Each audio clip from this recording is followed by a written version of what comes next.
Assalamualaikum warahmatullahi wabarakatuh. Hai anak-anakku sekalian. Bagaimana hari ini? Tetap sehat dan ceria bukan? Ya, alhamdulillah luar biasa. Kelas 3A Alisla. Yes. Sebelum kita lanjutkan pelajaran kita pagi hari ini, marilah kita berdoa terlebih dahulu. Berdoa mulai.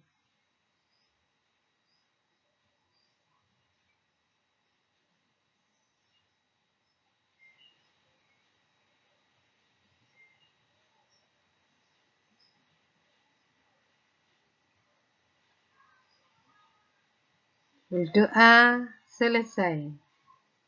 Kali ini kita akan bicara kelanjutan dari pembahasan kita yang kemarin, yaitu tentang pertumbuhan dan perkembangan makhluk hidup, yaitu mengenai ciri-ciri makhluk hidup. Sama saya, Nini, akan mendampingi kalian hari ini untuk belajar online. Selamat belajar. Kita lanjutkan materi hari ini. Oke?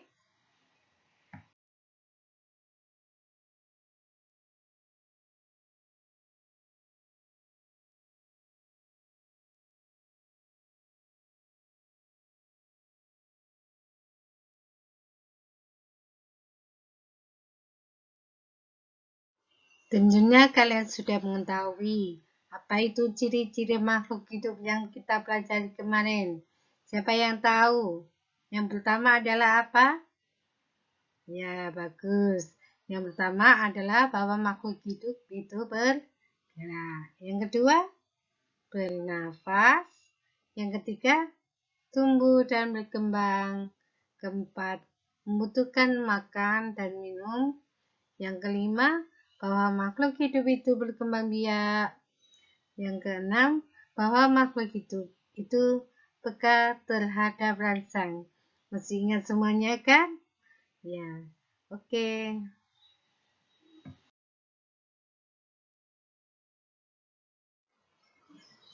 Makhluk hidup itu bergerak dengan cara yang berbeda. Ada yang tahu perbedaannya ada di mana?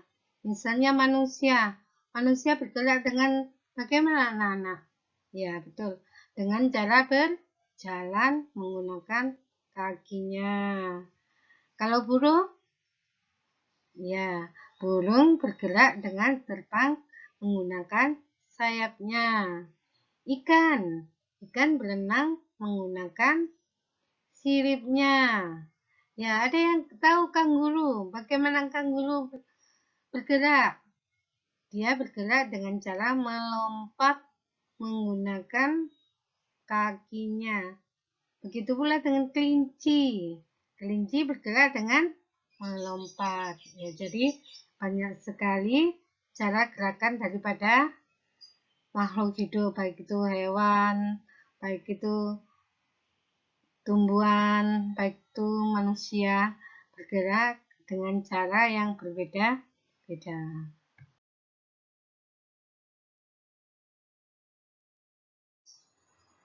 Nah, ini perhatikan. Ada gambar apa anak-anak di sini? Ada gambar kucing. Kalian tahu kan kucing bagaimana bergeraknya? Jadi kucing bergerak dengan berjalan menggunakan keempat kakinya. Di situ ada pula ikan. Ikan bergerak dengan cara berenang menggunakan siripnya. Kalian bisa sebutkan macam-macam gerakan dan alat gerak dari makhluk-makhluk hidup yang lain. Kita lanjutkan.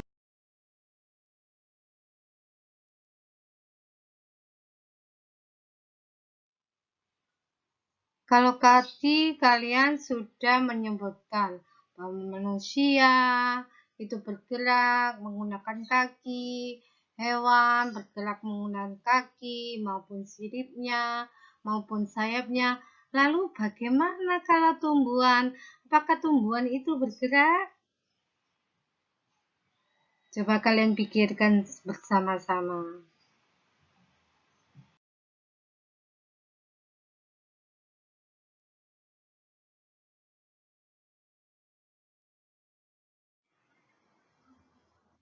Kalian pernah melihat bunga putih malu? Sudah tahu bunga putih malu semuanya? Bagaimana jika kalian sentuh daun dari bunga putih malu? Ya, daun bunga putih malu akan mengatupkan daunnya ketika diberi sentuhan. Atau jika malam hari udara yang dingin, dia akan mengatupkan daunnya, tetapi akan mekar kembali atau akan terbuka kembali ketika ada sinar matahari. Demikian pula dengan bunga matahari.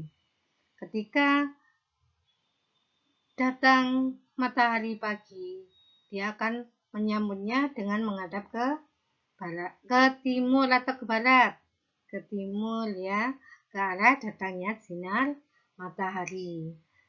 Dan dia akan merunduk pada malam hari karena tidak ada sinar matahari. Itu membuktikan bahwa tumbuhan juga bergerak karena memang tumbuhan termasuk makhluk hidup, dia juga bergerak. Tumbuhan bergerak pada umumnya menuju datangnya sinar matahari. Hal itu dikarenakan mereka membutuhkan sinar matahari untuk melakukan proses fotosintesis.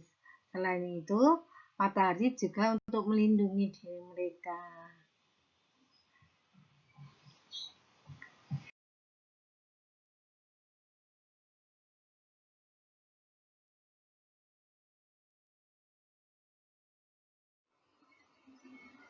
Ciri yang kedua dari makhluk hidup itu adalah bernafas. Manusia dan hewan bernafas membutuhkan oksigen dan mengeluarkan karbon dioksida. Alat pernafasan dari masing-masing makhluk hidup itu berbeda-beda. Manusia bernafas menggunakan paru-paru. Ikan umumnya bernafas menggunakan insang, tapi ada beberapa ikan tertentu yang bernafas menggunakan alat pernafasan paru-paru, misalnya ikan paus. Itu menggunakan paru-paru untuk bernafas. Kemudian ada cacing. Cacing menggunakan permukaan kulitnya untuk bernafas. Dan pada umumnya serangga menggunakan trakea untuk bernafas. Jadi masing-masing makhluk hidup itu mempunyai alat pernafasan yang berbeda-beda.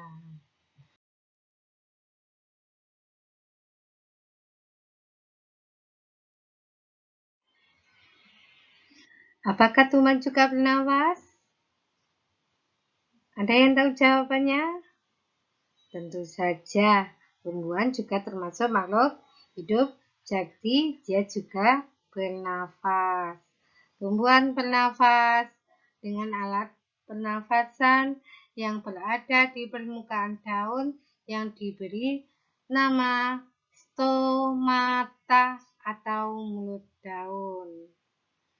Udara masuk ke tumbuhan melalui permukaan daun, akar, dan batang. Jadi sekali lagi, alat pernafasan pada tumbuhan dinamakan stomata atau mulut daun.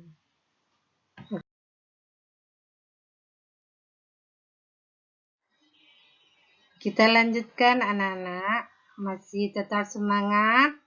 Ayo coba bagaimana tepuk semangat kita lakukan supaya kita tetap ceria, tambah semangat di pagi hari ini.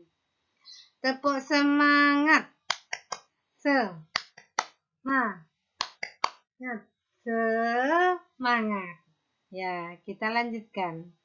Perhatikan gambar-gambar yang ada di bawah ini. Di situ ada gambar ketika kalian bayi, kemudian menjadi anak-anak, menjadi remaja, menjadi dewasa. Dari ukuran tubuhmu yang mungil sampai dengan yang tinggi sekali, tentu saja di situ mengalami perubahan tinggi badan maupun berat badan. Begitu pula dengan hewan, dari telur menetas jadi anak ayam, menjadi ayam dewasa. Dari biji, akarnya tumbuh, ada batangnya, ada daunnya, dan ada daun yang lebih besar tabungannya. Itu artinya bahwa makhluk hidup itu mengalami pertumbuhan dan perkembangan. Tumbuh artinya bertambah tinggi dan bertambah berat. Berkembang artinya menuju kedewasaan. Kalau itu adalah hewan dan manusia. Kalau tumbuhan berarti bertambah tinggi, bertambah besar batangnya, juga bertambah jumlah daunnya. Itu adalah ciri-ciri daripada pertumbuhan dan perkembangan.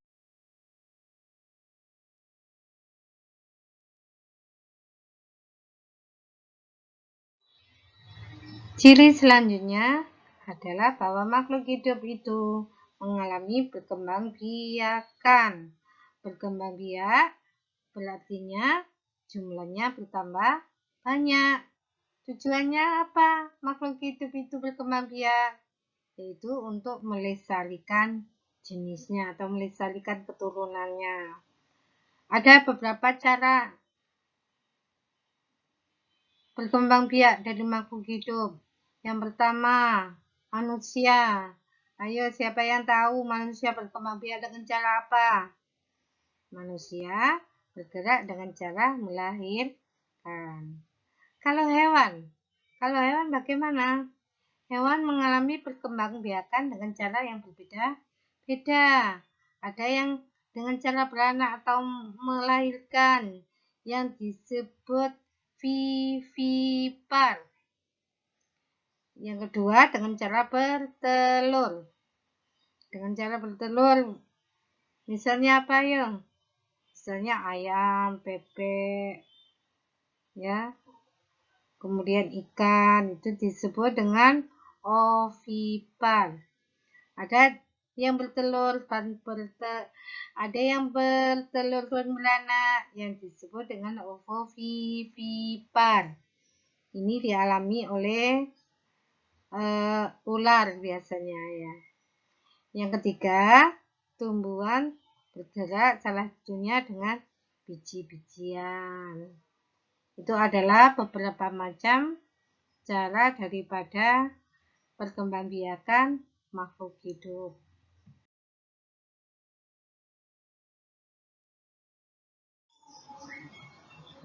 Perhatikan contoh yang berikut ini. Ada sapi, ada kuda, ada kucing. Ketiga contoh ini adalah hewan yang berkembang biak dengan cara melahirkan anaknya. Kira-kira ada yang tahu ciri khusus daripada hewan yang melahirkan itu apa, anak-anak? Ya, bagus. Salah satu ciri hewan yang beranak atau melahirkan anak itu adalah memiliki daun telinga.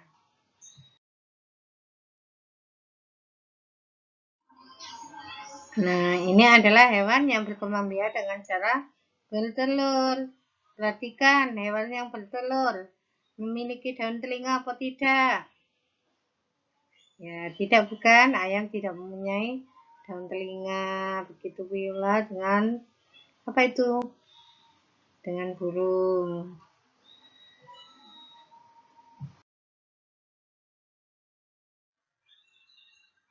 Ini adalah contoh dari hewan yang berkembang biak dengan bertelur dan beranak yang disebut dengan ovovivipar. Coba kalian perhatikan, di situ ada ular. Ular itu bertelur, tetapi telurnya itu menetas di rahimnya sehingga ketika keluar sudah berupa anak, bukan telur lagi, karena telurnya menetas di dalam tubuhnya. Sehingga ular ini adalah salah satu contoh hewan yang disebut ovovivipar, yaitu hewan yang bertelur dan beranak. Kalian bisa kasih contoh yang lainnya?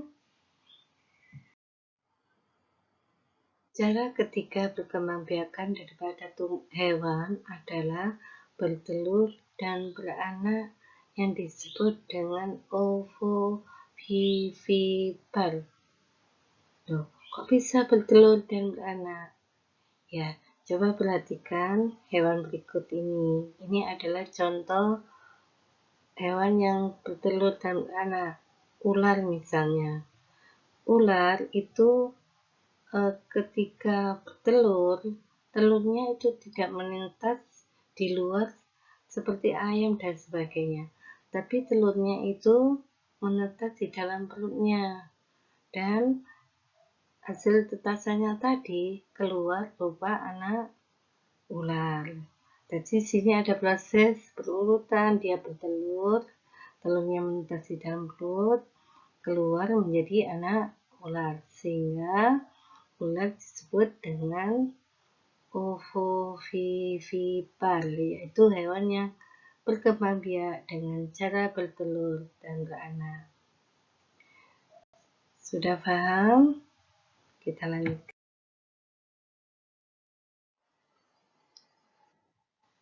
Ciri yang kelima daripada makhluk hidup itu adalah membutuhkan makanan dan minuman. Makhluk hidup memerlukan makanan dan juga air maksudnya.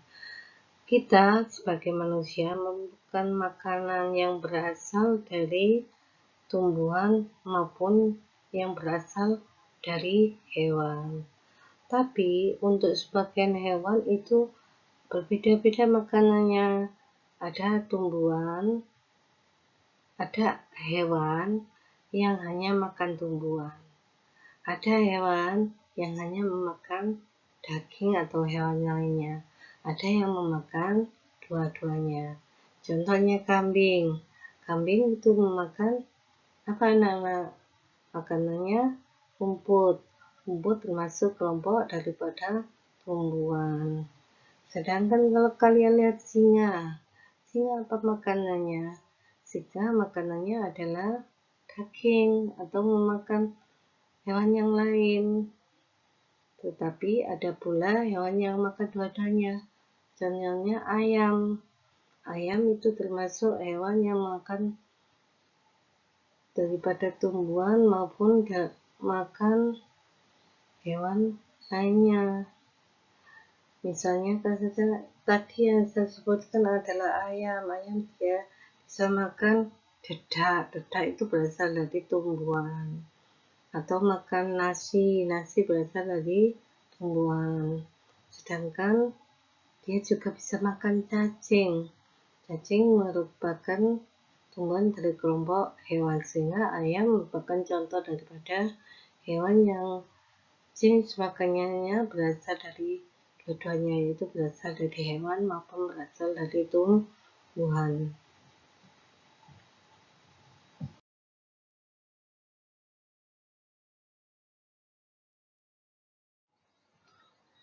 Ciri yang terakhir, makhluk hidup adalah peka terhadap rangsang. Bentuk kepekaan dari masing-masing makhluk hidup terhadap rangsang itu berbeda-beda. Contohnya, tadi bunga putri malu. Selain menunjukkan bahwa dia bergerak, dia mengatupkan daunnya ketika disentuh. Itu artinya dia juga peka terhadap rangsang. Contoh yang kedua adalah mata kucing. Pupil mata kucing akan membesar ketika gelap, sehingga matanya kelihatan besar sekali dan mengecil pada saat terkena cahaya atau sinar. Yang ketiga mata kita, mata manusia, kalian akan berkedip langsung dan mengernyit. Nah, itu ketika mata kita terkena sinar yang menyilaukan.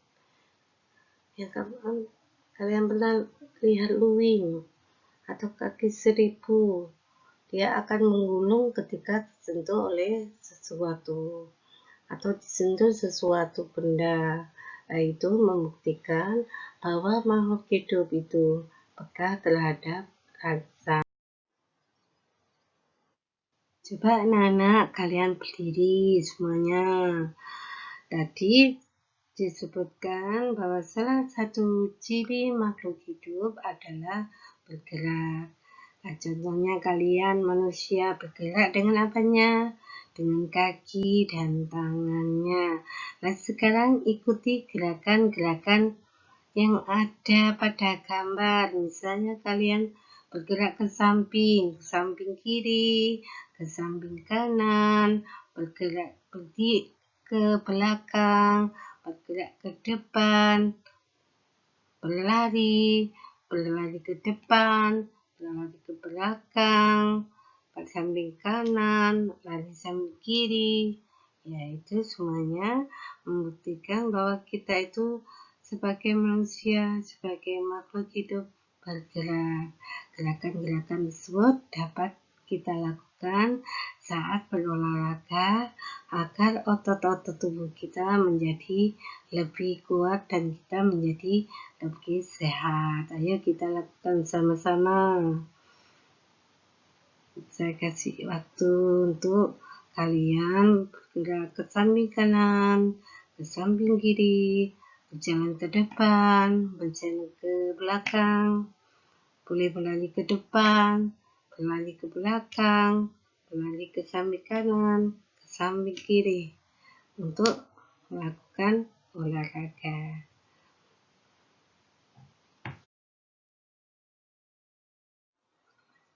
Ya anak-anak, kita tadi sudah berbicara tentang ciri-ciri makhluk hidup. Semua makhluk hidup ini yang ada di dunia ini merupakan ciptaan daripada Allah Subhanahu wa Ta'ala. Mereka mempunyai cara bergerak yang berbeda-beda. Ada yang berlari, ada yang melompat, ada yang terbang, ada yang berenang. Itu semua merupakan karunia dari Allah Subhanahu wa Ta'ala yang wajib kita syukuri.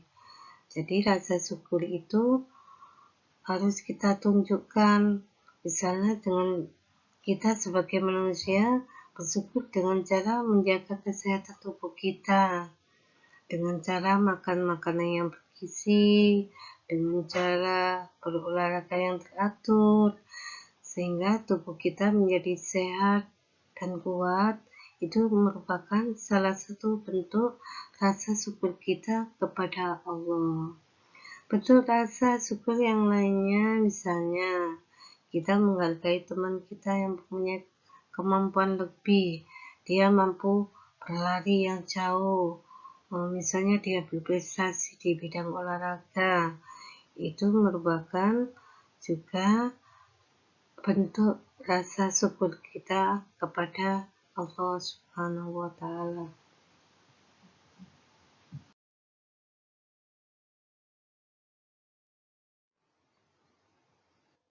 Apa sih sesungguhnya bersyukur itu anak-anak? Ada yang tahu? Ya, bagus sekali. Bersyukur adalah berterima kasih dengan semua yang diberikan oleh Allah kepada kita. Sikap selalu bersyukur itu merupakan perwujudan dari Pancasila, atau ada yang tahu sila yang keberapa? Ya, rasa syukur itu merupakan perwujudan pengamalan Pancasila, sila yang pertama. Apa bunyinya sila yang pertama? Oke, sila yang pertama berbunyi ketuhanan yang Maha Esa. Disimbolkan dengan apa, anak-anak? Disimbolkan dengan tanda bintang. Oke, sila pertama berbunyi ketuhanan yang Maha Esa, dilambangkan dengan bintang.